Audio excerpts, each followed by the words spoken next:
Hello and welcome to the final section of the Revolution and Enlightenment unit, Colonial Empires and the American Revolution. Intellectual challenge and population pressure. Major trends reverse previously quieter 18th century European themes. Things were brewing beneath the apparent calm of the 18th century. Enlightenment thinkers challenged the existing order and opened a gap between intellectuals and established institutions.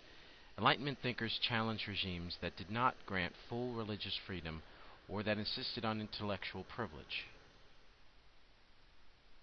They were joined by business people in encouraging economic and technical change. Another source of disruption was the huge effect of population increase. Western Europe experienced a huge population jump after about 1730. This population pressure drove many people into the working class, as they lost their chance to inherit property. Population increase prompted rapid expansion of domestic manufacturing. Materials, work orders, and sales in the capitalist system depended on urban merchants. This is called proto-industrialization. Upper-class families, to protect their more numerous children, tightened their grip on public offices. Business families were more willing to take risks. Rural families were forced into the proletariat. The population growth stimulated a rapid expansion of domestic manufacturing and consumerism, and many villagers began to change their dress to more urban styles. Colonial empires in Latin America. After the Spanish and Portuguese colonized the Americas, a new civilization arose that we call Latin America. Colonies often developed differently from their parent countries. Latin America was a multicultural society. Europeans and Native Americans were intermarried. Their offsprings were known as mestizos. Close to 8 million African American slaves were brought to these countries. Mulattoes, offsprings of Europeans and Africans, were also part of the unique society of Latin America. The Portuguese and Spanish sought ways to profit from their colonies. One source of wealth was gold and silver, but farming was more lucrative in the long run. An important feature of Latin American agriculture was the dominant role of the large landowner. The system of large landowners and dependent peasants has remained a lasting part of Latin America. Trade between the parent country and the colony also was profitable. Spain and Portugal both regulated their colonies to keep others out. By the beginning of the 18th century, both France and Britain were getting too powerful to be kept out of the lucrative Latin American markets. The colonies of Portuguese Brazil and Spanish Latin America lasted over 300 years. Colonial officials in Latin America had much freedom in carrying out their imperial policies.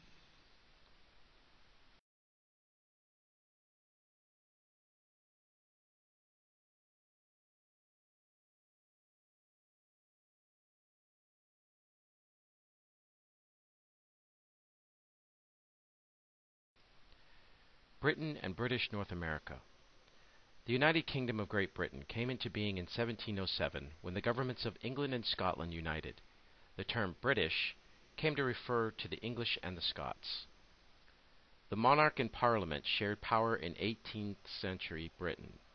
Parliament was gradually getting the upper hand. It had the power to make laws, levy taxes, and pass the budget.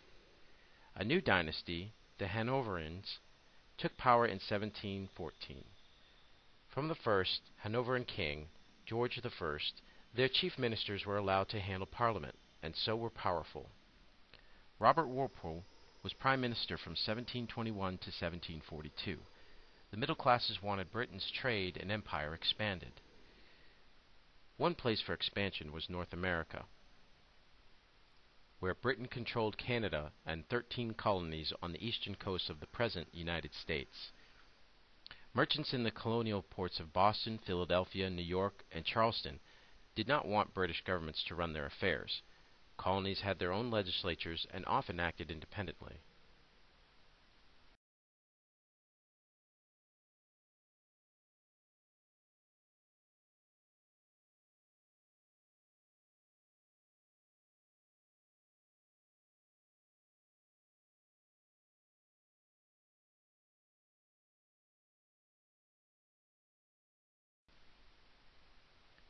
The American Revolution.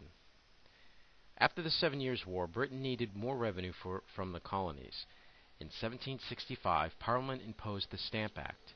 Printed materials such as legal documents and newspapers had to carry a stamp showing that a tax had been paid to Britain.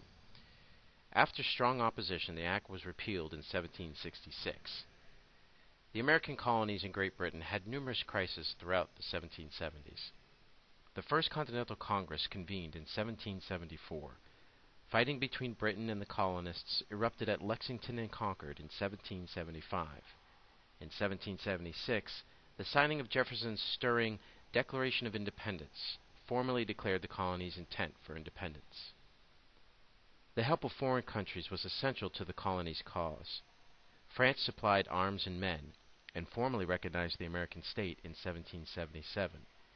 It supplied troops and arms, and the Spanish and Dutch joined in against Great Britain. The volunteer American forces finally beat the well-trained professional British Army after defeating Cornwallis at Yorktown in 1781. The Treaty of Paris in 1783 recognized the independence of the American colonies and gave the Americans control of the Western Territory from the Appalachians to the Mississippi River. In 1789, they created a new constitutional structure based upon Enlightenment principles. The revolution, by extending male voting rights, created one of the world's most radical societies. Social change, however, was more limited. Slavery continued.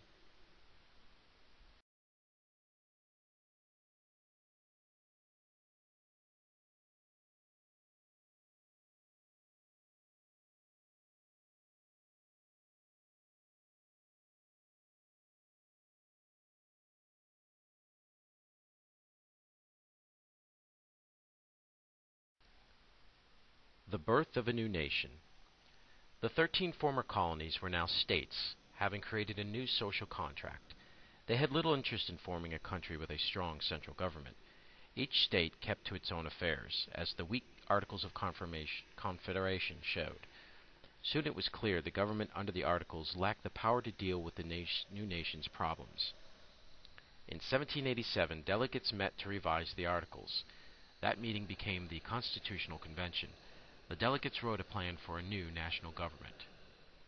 The proposed Constitution created a federal system. Power is shared between the national and state governments. The national, or federal government, had the power to levy taxes, raise an army, regulate trade, and create a national currency. The federal government was divided into 3 branches in a system of checks and balances.